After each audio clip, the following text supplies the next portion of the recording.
Hola, buenas. Vamos a hacer una demostración del ahorro de energía en iluminación y al mismo tiempo una mayor comodidad al usuario de garajes, pasillos y descansillos.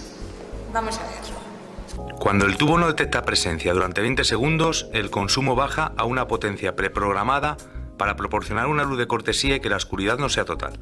Esta prueba se ha realizado con una potencia de reposo de 5,6 vatios y de 19 vatios cuando detecta presencia. Se puede programar el consumo de reposo desde apagado total hasta el 80% del consumo.